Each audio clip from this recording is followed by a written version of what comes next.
Hey, what's up, everybody? This is Chris Medellin, and this is episode 1 of my new podcast, The Chris Medellin Show. I'm super stoked this week, guys, because I got a chance to interview Mayor Kevin Hartke of Chandler, Arizona. And what I wanted to do was capture a moment in time during the COVID-19 crisis. So it's important to know that we recorded this on Tuesday, May 12th, 2020 at around 5 p.m. So here it is, Mayor Kevin Hartke and I discussing the reopening of the city of Chandler during COVID-19 2020. I hope you guys enjoy it. Mr. Kevin, how are you? I'm good. How are you, Christopher? I'm good. I'm really appreciative that you decided to join us today. I wasn't sure if you would make it. Yeah, we had some last minute deals to decide with the governor's new exec order, so that just had a flurry and squirrely of stuff to do. Well, I got to tell you, I really appreciate you taking the time, and it means a lot to me. And I hope that I can, help you get a little bit of your message out today of what you guys are doing. I think you primarily have done a phenomenal job with everything you're doing to get the word out. Part of why I asked you to come is because I've been following your Facebook. I've been following you on YouTube. I think you've used social platforms to get the word out in a really strong way. And, for guys like me who are basically entrepreneurs and working, in the marketplace in Chandler and in the East Valley, we're using social media to get our message out. And I felt like I've seen a transformation, seeing someone like you do that. And so thank you for joining. And, how are you doing specifically? Like, how have you been during this crisis? Well, it's been intriguing. On one hand, I feel like I am on call a lot more. Good example was today. I had things mapped out, and then suddenly the governor announced a whole bunch of changes today. So then scrambling to over really the end of this week to see what we can do. And tomorrow I'm going to be doing a Facebook Live town hall with our council members to talk about this and other types of things. So it's just trying to assemble this information in a real timely fashion. But I'm doing well health-wise, and being the mayor of the city like Chandler is a tremendous honor, and I'm thoroughly enjoying it. How is what are your days looking like different from where they were before? Are you out on the road, or are you quarantined at home? Well, since both being a pastor and being a mayor are considered essential jobs, I've not really been quarantined at all. If anything, I'd say my schedule has loosened up and become more stressful at the same time. Mm-hmm. So it's been 2 months, for example, since we have done a ribbon cutting or groundbreaking, or I had scheduled to speak. I'd been asked to speak at a number of graduation ceremonies and other types of events. And all of those are pretty much off the board right now. So it's opened up my evenings a lot more. Yeah. I would say before it was not uncommon for me to jump to 2 to 3 events in an evening, particularly if they were all in Chandler. It was a little harder to jump back from a Phoenix event. Mm-hmm. That's just kind of how I do things. So I've just not had those things. And I sense now, even looking at this week, and certainly I will see next week, that things are starting to pick back up. With the governor's announcement today, I think movie theaters, for example, will open or can open if they can meet certain CDC guidelines, as well as bars. So what that means to me is there's probably going to be some groundbreakings, or certainly ribbon cuttings and more chamber events in Chandler. Wow. Now that there's a little more relaxation in terms of the ability to meet. You mentioned earlier just kind of what does it look like stepping up here. When I became mayor, I really went after trying to get us out of an old means of communication, which mm-hmm. I think what cities did for maybe forever is you would have a number of staff whose sole job was to write press releases, and then you would send them off to newspapers, almost like make a paper airplane out of them, and they may do it, they may not. And one of my aha moments was that we really needed to, in Chandler, we really needed to become our own news distribution center. Mm-hmm. So I've started a minimum weekly kind of a morning minute that every Monday I'll talk about something relevant. But over the last 2 months, those have changed from being pre-taped to live, Yes. because all the information has been so rapid. And then our council have done a number of rounds. So every one of them has ramped up their studio types of things too. We've also we've upped our YouTube game. We've upped our all social media platforms. Whether it's about 5 or 6 groups in Chandler, from Living Chandler to Ocotillo Living to Hello Chandler, Chandler Connected, Chandler this, Chandler that.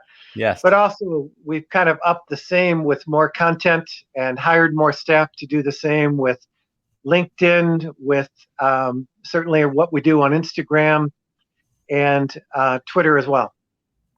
So interesting. I mean, it's such a powerful way to get the message out. We in our business, and I'm in the lending space, and so we have seen so much change in our industry on a daily basis. Products were going away. Lending guidelines tightened up and then loosened up, and it's been a constant change. And so my weekly messages turned into, like you said, a daily message, and then for a lot of us, it became a live message. So I see, you guys it's no different. You're running a city, and with a constant change.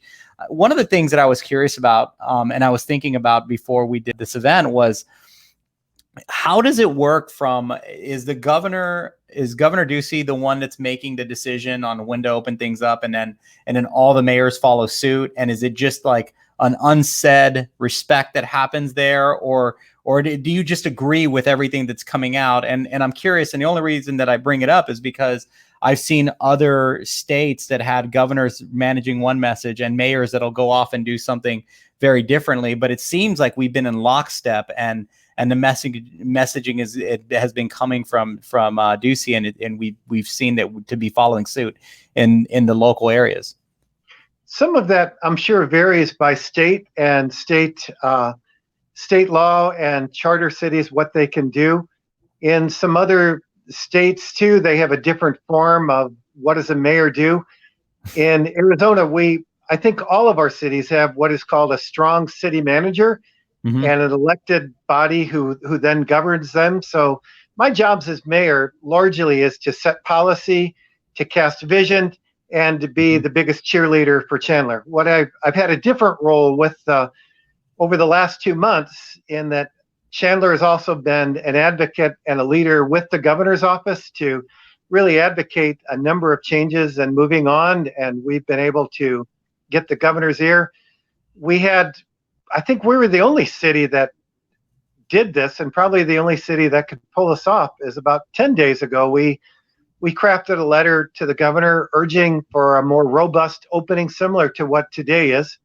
And every one of my council members were involved in crafting this letter, as well as everyone signed it. And in talking with my friends around, there's not another city that I could think of that would have everyone be willing to collaborate and work together, because politically it's not a lockstep.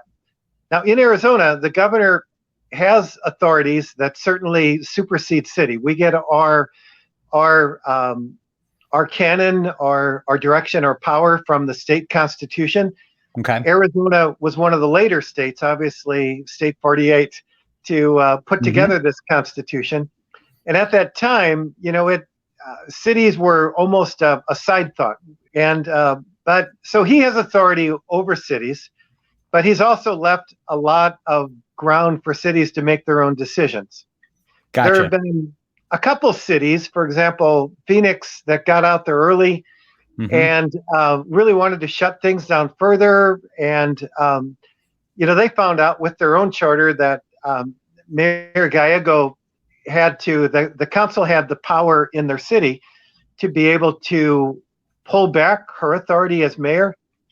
And where in mine, we don't have that situation. They can rescind a state of emergency, which I declared, but we don't have levels of a state emergency like Phoenix or perhaps some others. So each city is its unique, but we do draw our power from the Arizona Constitution, and then certainly the governor has authority over all the states. Interesting. So you went from you went from going to the ribbon cuttings, right? And now I would imagine that a lot of the influx of messaging that's coming in is we want to be open. And let's and is that how are you guys fielding that? Is it a constant flow of small businesses trying to get open, and is it a good feeling today to be able to say, I got text messages earlier, so I don't know the phases just yet, and I'm hoping you can share that with me. But I know we started to open up the restaurants were opening up, and a few other areas started opening up, but I saw gyms are opening up today, or over the next couple of days. So what does that phase look like? Sure. So I think the way that was delicately phrased is that gyms and pools and sports, major sports, can start today. But the devil's in the detail on a lot of these things, and there's a lot of things that are behind that in terms of CDC guidelines, in terms of what you can do and how you need to operate on that. So some of them, for example, restaurants were allowed to open yesterday. Yep. Not every restaurant did, because they had to ask the question, with CDC guidelines, does it make sense for us to ramp up our staff if we cannot serve a full restaurant with social distancing? So a good number did. Some are opening this week. One of my favorite diners, Chase's Diner off of Warner and Alma School. That wasn't a shameless plug, although he's a good guy. I think they're opening Wednesday. The Crap 64 in downtown Chandler, they're not opening yet. So every restaurant's trying to figure this out, and for their own business model, many of them had let people go, so they've got to ramp up hiring or ramp up being able to sell more. So just even in terms of goods and services. Interesting. That is really interesting, because that's a really good point, because I have seen the messaging around, I've seen it, like the restaurants that I follow, I'll see them say something along the lines of, while we can open, we're not ready to open. And I think that follows along if you have the ability to follow the guidelines, and some restaurants may not have that capacity, and so it may make sense to not open as quickly as you're allowing. Sure. How is I've seen so many. I've heard some good stories that are out there around local companies that have done some really cool stuff. Like some of the breweries have gone out and done the hand sanitizer. And you yourself have been very active in the homeless community, to the point that it really inspired my children and my wife to get involved in that front with your church. So thank you for that. Thank you. What have you seen any companies or heroes really step up in this crisis to really serve the community?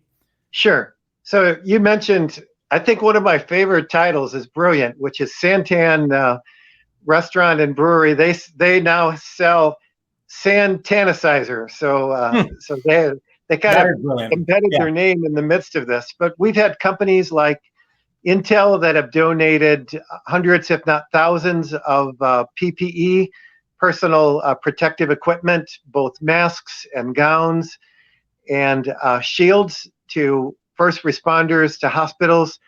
We've seen companies like in Mesa, Honeywell, I believe, that they're kind of retooling and they're making face masks. And so we've had a lot of stories of corporate America stepping up, and certainly in Chandler as well, that makes sense. But a lot of others have also stepped up, and they're just donating more time or money for things that they can't supply. On Saturday, we did at the church where I'm still pastoring, Trinity Christian Fellowship, we partner with the Arizona Asian Lions to do a food box giveaway called Market on the Move. And in this one, they charge $10, which covers the trucking cost of getting things around. But I had one gentleman walk up to me that I knew. I was surprised to see him there. And he handed me a wad of $10 bills and said, "Please pay for anyone who can't afford this." Now, he showed up kind of late, so I was able to apply some of that money.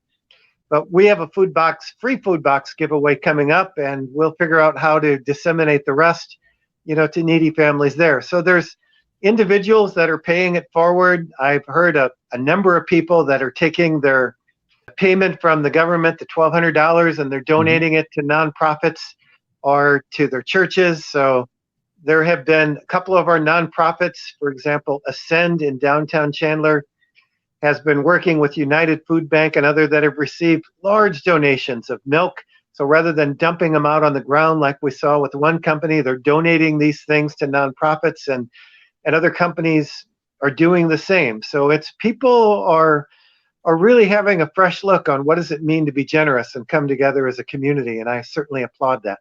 Absolutely. I mean, that is an amazing story, and hearing about it, I haven't heard enough of it. I mean, I think our news is kind of skewed in terms of, the bad news first. One of the things that I was listening to when I was listening to Ducey's presentation the other day about opening back up and how that was going to work, was the numbers and how he presented the numbers in terms of, how the state is doing in Arizona specifically. How do you feel we're doing in Chandler with the amount of positive tests, and are we seeing a sharp decline as well in Chandler with COVID?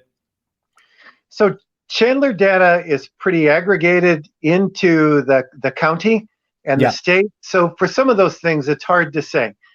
We certainly, looking at the state, the four things that the governor had mentioned was an increase in testing. And we really have gone on steroids in terms of increasing the testing. That testing, which is an important element of the Opening Up America plan, has also resulted into a decrease in the percentage of people who are testing positive.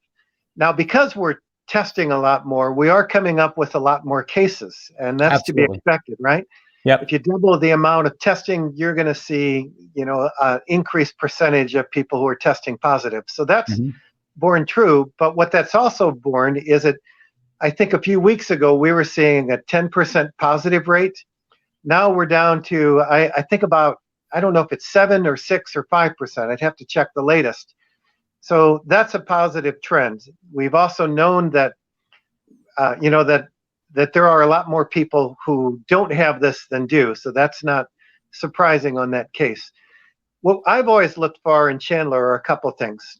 From the beginning, our goal has been to flatten the spread, to make sure that we don't overwhelm the capacity to treat people who need treatment.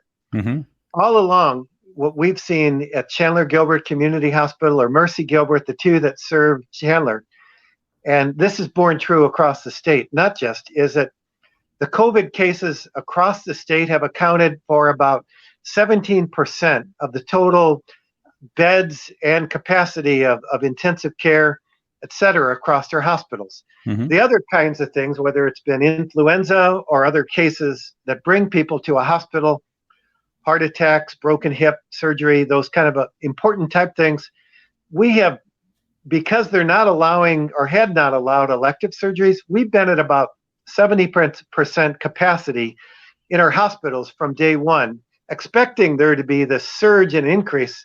That has never happened.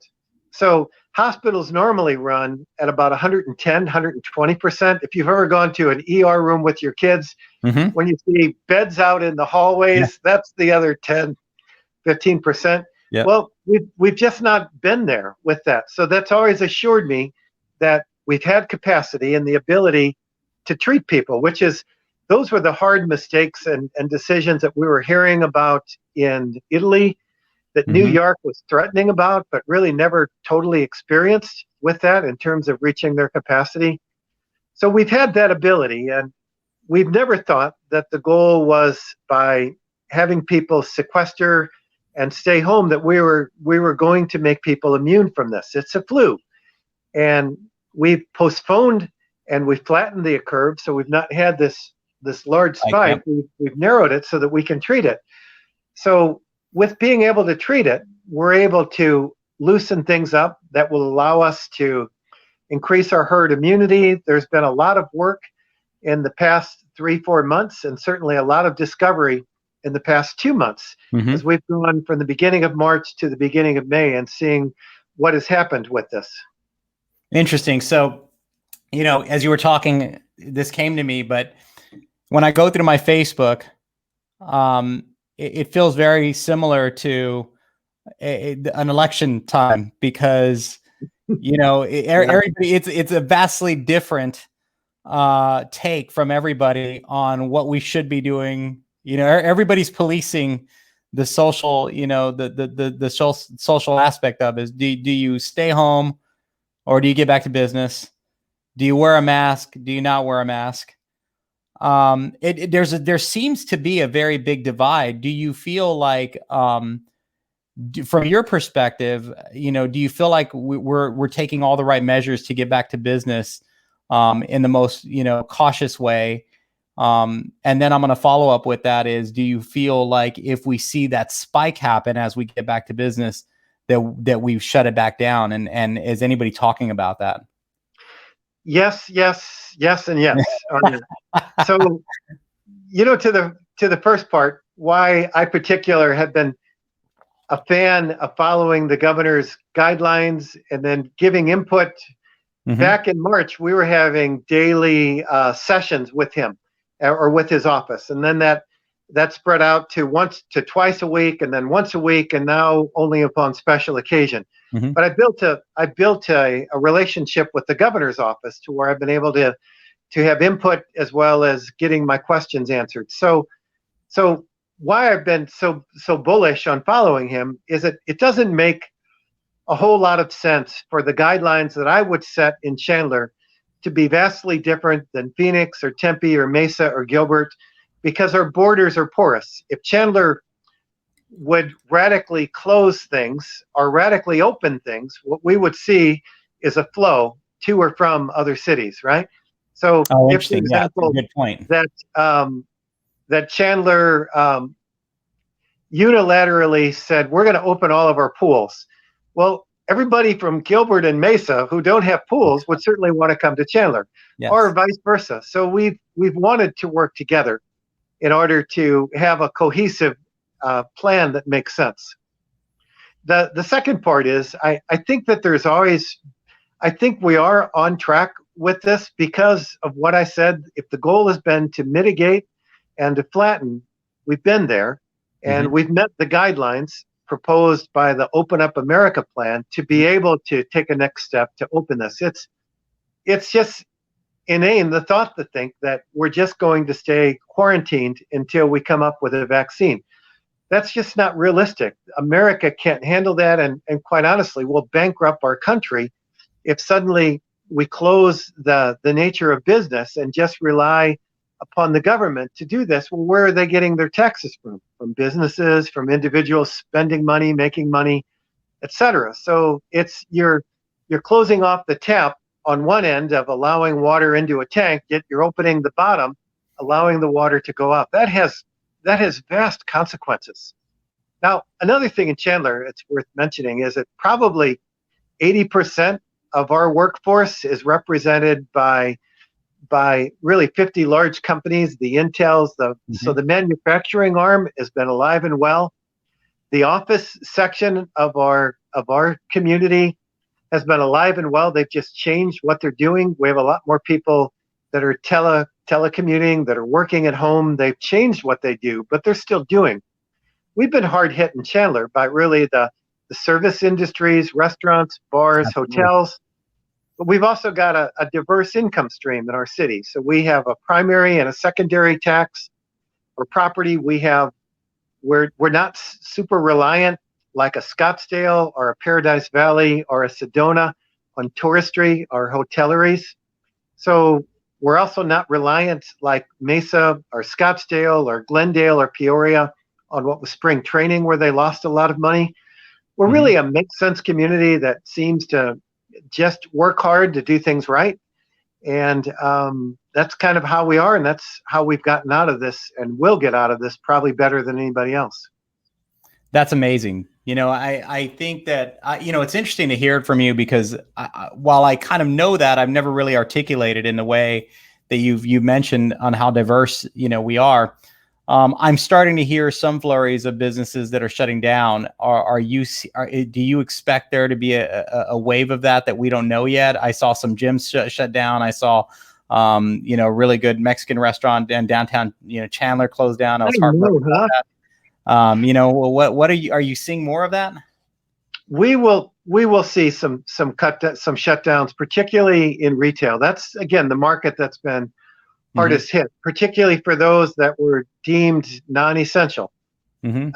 So there have been probably some bars and restaurants that operate more on a wing and a prayer, that don't have the cash reserves that perhaps some other companies do. They're hard hit. And for those that were unable to qualify for EIDL loans or get the PPP from the government, which is quite a few small businesses that did not receive that, they're hitting hard. We're also took a big hit on retail. For example, our Chandler Fashion Center. We heard that Nordstrom's is closing. Wow. Not too long ago, within a year, Sears closed. Some of this has been the advent and advance of online shopping anyway. So that was in place. Some of the decisions that have led to this before then, but to have such a sharp cutoff was pretty severe for them.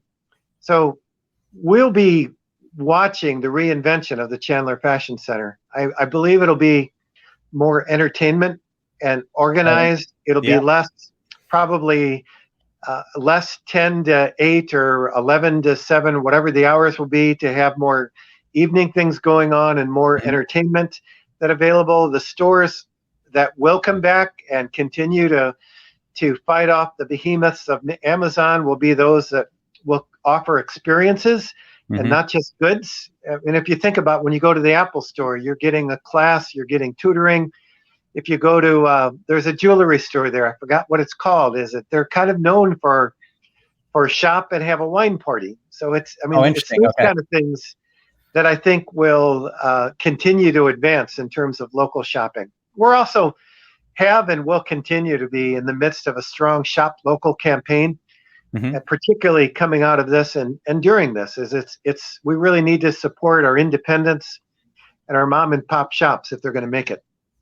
That's crazy. Yeah, that's I never thought about that. When you think about like how I didn't know about Nordstrom, so that's big news for me, but that's a significant impact because it's a go-to for many people. But I think you're right. The way that the consumer is shopping has vastly changed, and we I don't think I've shopped for shoes at a store in years.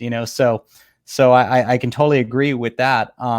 This is more of a philosophical question than it is any real data around it, but I've noticed that, I'm curious what companies will be doing, because for my company, Loan Depot, we moved 7,000 employees into their home across the country. And we did it in the busiest time that we could have ever been in doing this. Impressive. Luckily, we had the technology to be able to allow that to happen.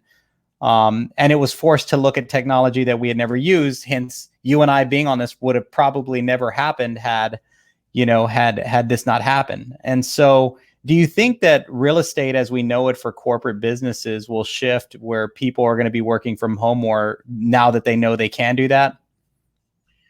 I've been asking that question, and I believe so. So I really wonder what the demand will be for new office growth, for example, in communities like ours where we have a strong office market. Obviously, there's some things that people want to just go to work rather than work at home, and we will accommodate those. But I do expect a lot of ahas from every company that has had to make some life or death changes over the last 2 months. Churches have all basically figured out how to go online using platforms like Facebook or Zoom or Instagram or WebEx or whatever they're using. And they've discovered really that they have a global market now in terms of opportunity. Amazing. Yeah. So, we've had people listening to us from Africa, from Europe, from all around the States, so that, every small, medium, and large church has had to redefine themselves online. And I think there's there's lessons there that are worth learning. In your business in real estate, there'll probably be a big reshuffling on when lease rates come up for releasing office space. Certainly this will figure into the equation. Absolutely. Absolutely. So question, I mean, because, you think about every company, some companies did a really good job pivoting their business strategy. I interviewed a wine bar that was down the street here in Gilbert, and they had to open up streams of subscription boxes. You can come in and buy your wine. You can they started opening up streams. Their social media ramped up, and it's the same with churches. Churches had to figure out how to get, and I felt like it happened really fast. With the live streaming. And, luckily we had amazing weather, when this all happened. So a lot of it was outdoors. I mean, so I think I've seen so many people step up, to your point, during this time. What do you see is, if you had to fast forward, to September of this coming year, are the kids going back to school, or do you think that's just going to be in for the end of the year? And I'm asking this question because I know my wife wants me to ask you this question. So, boy, that's a good crystal ball question. And schools are still closed under the current governor's guidelines.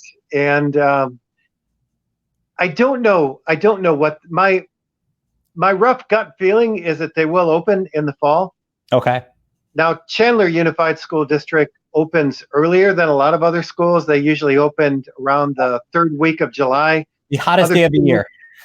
Yeah, it usually is. And I've been doing my nonprofit that I started a decade ago has been doing these Operation Back to School backpack drives. And we've been in the midst of it for every year for the last 8 years doing that. And we're modifying it this year. I mean, rather than have a central place where people are in long lines and lots of interaction, is that we are finding new ways of how do we still collect, how do we still disseminate and serve and help people, but just in a different way. And I really do think everyone has learned some good lessons here. As I mentioned with retail, I think this brought out flaws in companies that were kind of gutting it out. And there's been some companies or restaurants, small businesses that were struggling before this. This just further brought a lot more tension upon them. Some stores, whether they're in the mall or other places, have been underperforming beforehand, and they've been trying to figure out something new. And this might have given some of them the boldness to take great steps to do something different, or just to decide they're not going to make it. I mean, one of my good friends owned a couple. Kellen Sears has owned a couple of the kind of a breakfast lunch restaurant. I forgot the name, right at the corner of Queen Creek and Alma School. What was that little restaurant? Is it a sandwich place? Is it what? Is it a sandwich place? Yeah. Farm Boy? No, that's a different corner, and I think Farm Boy is still alive. Yeah. Okay. Boy, the name escapes me right now. What's that? Neaters. Say it again. Neaters Cafe. Thank you. That's it. Yes. I've got a prompt outside of the screen here. My wife heard me as you walked by. But I think for them it just wasn't making sense, and I thought they were doing well beforehand, and they were probably breaking even on this. But it just it was difficult. I've seen a lot of true winners coming out of this and a lot of innovation. We talk about the hand sanitizer. I just think that a lot of people, have done a tremendous job with figuring out how to survive. And I think, to your point, the ones that we're seeing that are gonna be impacted, there may have been some problems there prior to, but it's an evolution of a fast forwarding of technology and how the consumer, is shifting. From your perspective, what advice do you give to Arizona residents, or Chandler residents, I should say, that to really help in this crisis right now? Yeah, we'll stick to Chandler since I haven't announced any kind of a governor's run in my even in my head right now. with the governor's new guidelines, adding to what was before, some of the learned lessons are, I think one is give people a break. There is social shaming is not cool. Whether you think things should open up more and you're upset at someone who's wearing a mask in their car, or if you think that things should not open up more and you want to call people out. I think we need to exercise a lot of grace. I liked a quote that I saw, and I use this on one of my video outputs. It was, we're all facing the same storm, but we're not all in the same boat. And I think that's really appropriate. So if you have a relative who is vulnerable, a dad, a spouse, whatever, or it could be younger, that they need to take care of themselves, because this virus is looking for targets, and particularly senior citizens who have health issues. Man, they're vulnerable. And so what's recommended by the governor, which is just common sense, is that just because you can go out, you got to decide, is it wise? Make your decisions based on when you think it's safest, where appropriate, protection. I think those are good steps. For parents, yesterday we announced last night that we're reopening our sports fields for practices, because we've got a bunch of kids who are trapped at home who have been playing soccer or softball or baseball. Yeah. This will get them out in a practice mode where they can, even though the seasons are kind of kaput, they can still get out and do things, and that's important. Being able to open those, but I really think it's individual decisions that people are making for the reasons as they look at the boat they're in and need to be wise. So I'm going to say be wise, be graceful.